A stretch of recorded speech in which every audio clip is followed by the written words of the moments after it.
ಮುತ್ಸದ್ದಿಗಳು ರಾಜಕಾರಣದಲ್ಲಿ ದೀರ್ಘಕಾಲದ ಅನುಭವವನ್ನು ಹೊಂದಿರತಕ್ಕಂಥವರು, 6 ಬಾರಿ ಶಾಸಕರಾಗಿ ಸಚಿವ ಸ್ಥಾನವನ್ನು ಅಲಂಕರಿಸಿ ಬಹುಶಃ ರಾಜಕೀಯ ಕ್ಷೇತ್ರದಲ್ಲಷ್ಟೇ ಅಲ್ಲ, ಸಾಮಾಜಿಕವಾಗಿ ವಿಶೇಷವಾಗಿ ಶೈಕ್ಷಣಿಕವಾಗಿ ಅವರ ಸಂಸ್ಥೆಯಿಂದ ಸಾಕಷ್ಟು ಜನ ಮಕ್ಕಳುಗಳಿಗೆ ಒಂದು ವಿದ್ಯಾದಾನವನ್ನು ಮಾಡಿರ್ತಕ್ಕಂಥ ಪುಣ್ಯಾತ್ಮರು ಎಸ್ ನಮ್ಮ ಶಿವಶಂಕರನವರು ಇವತ್ತು ನಮ್ಮನ್ನೆಲ್ಲರನ್ನೂ ಅಗಲಿ ಹೋಗಿರ್ತಕ್ಕಂಥದ್ದು ನಿಜಕ್ಕೂ ಕೂಡ ಭಾಳ ಪ್ರತಿಯೊಬ್ಬರಿಗೂ ಕೂಡ ಮನಸ್ಸಿನ ಮೇಲೆ ದುಃಖ ಉಂಟಾಗಿದೆ. 95 ವರ್ಷ ಆಗಿದ್ರೂ ಕೂಡ ಬಹುಶಃ ಅವರಲ್ಲಿ ಏನಾದರೂ ಸಮಾಜಕ್ಕೆ ನಾನು ಒಂದು ಕೊಡುಗೆಯನ್ನು ಕೊಡಬೇಕು ಅಂತಕ್ಕಂಥ ಛಲದಿಂದ ನಿರಂತರವಾಗಿ ರಾಜಕಾರಣದಲ್ಲಿ ಸಮಾಜ ಸೇವೆಯ ಮೂಲಕ ಗುರುತಿಸ್ಕೊಂಡು ಸಾಕಷ್ಟು ಹೋರಾಟವನ್ನು ಏನು ಮಾಡ್ತಾಯಿದ್ರು. ಇವತ್ತು ನಮ್ಮೆಲ್ಲರಿಗೂ ಕೂಡ ವಿಚಾರ ತಿಳಿದು ಭಾಳ ನೋವಾಗಿದೆ. ಅವರ ಅಭಿಮಾನಿಗಳಿಗೆ ಜೊತೆಯಲ್ಲಿ ಇವತ್ತು ಇಡೀ ರಾಜ್ಯ ಬಡವಾಗಿದೆ ಅಂತಕ್ಕಂಥದ್ದು ಈ ಸಂದರ್ಭದಲ್ಲಿ ನಾವೆಲ್ಲರೂ ಭಾವಿಸಿದ್ದೇವೆ.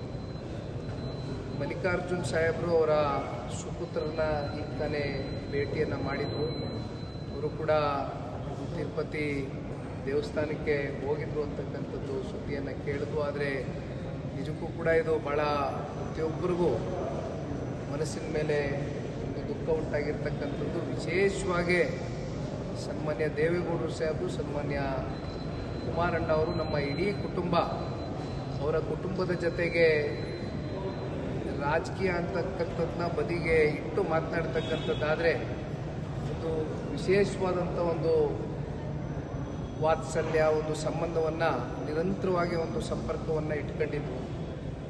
ನನಗೆ 1-2 ಬಾರಿ ಅವ್ರನ್ನ ಭೇಟಿ ಆಗ್ತಕ್ಕಂಥ ಒಂದು ಅವಕಾಶ ಸಿಕ್ಕಿತ್ತು.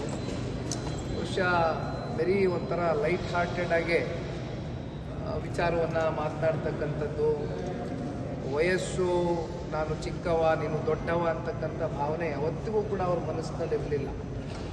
ಯಾವಾಗಲೂ ಕೂಡ ನಮ್ಮಂಥ ಯುವಕರಿಗೆ ಒಂದು ಸ್ಫೂರ್ತಿದಾಯಕವಾಗಿ ಮಾರ್ಗದರ್ಶನ ನೀಡುವ ನಿಟ್ಟಿನಲ್ಲಿ ಶಾಮನೂರು ಶಿವಶಂಕರಪ್ಪ ಸಾಹೇಬರು ನಮ್ಮೆಲ್ಲರಿಗೂ ಕೂಡ ಮಾರ್ಗದರ್ಶನವನ್ನು ನೀಡ್ತಾನೆ ಬಂದಿದ್ದರು. ಒಟ್ಟಾರೆಯಾಗಿ ಇವತ್ತು ಅಂತಿಮವಾಗಿ ನಾವೆಲ್ಲರೂ ತಾಯಿ ಚಾಮುಂಡಮ್ಮನಲ್ಲಿ ಪ್ರಾರ್ಥನೆಯನ್ನು ಸಲ್ಲಿಸ್ತಕ್ಕಂಥದ್ದು, ಭಗವಂತ ಅವರ ಆತ್ಮಕ್ಕೆ ಶಾಂತಿಯನ್ನು ಕೊಡಲಿ. ಜೊತೆಯಲ್ಲಿ ಅವರು ಇವತ್ತೇನು ಸಮಾಜಕ್ಕೆ ಕೊಟ್ಟೋಗಿರ್ತಕ್ಕಂಥ ಕೊಡುಗೆಗಳಿದೆ, ಬಹುಶಃ ಇದು ನಮ್ಮಂಥ ಇವತ್ತು ಯುವ ಪೀಳಿಗೆ ಇದನ್ನು ಒಂದು ಸ್ಫೂರ್ತಿಯಾಗಿ ತೆಗೆದುಕೊಂಡೋಗಿ ಮುಂದಿನ ದಿನಗಳಲ್ಲಿ ಸಮಾಜವನ್ನು ಅವರ ಒಂದು ಹೆಸರಲ್ಲಿ ಕಟ್ತಕ್ಕಂಥ ಕೆಲಸವನ್ನು ನಾವೆಲ್ಲರೂ ಕೂಡ ಮಾಡಬೇಕು ಅಂತಕ್ಕಂಥದ್ದು ಬಹುಶಃ ಈ ಸಂದರ್ಭದಲ್ಲಿ ಒಬ್ಬ ಯುವಕನಾಗಿ ನಾನು ಎಲ್ಲರಲ್ಲೂ ಪ್ರಾರ್ಥನೆಯನ್ನು ಸಲ್ಲಿಸಲಿಕ್ಕೆ ಬಯಸ್ತೇನೆ.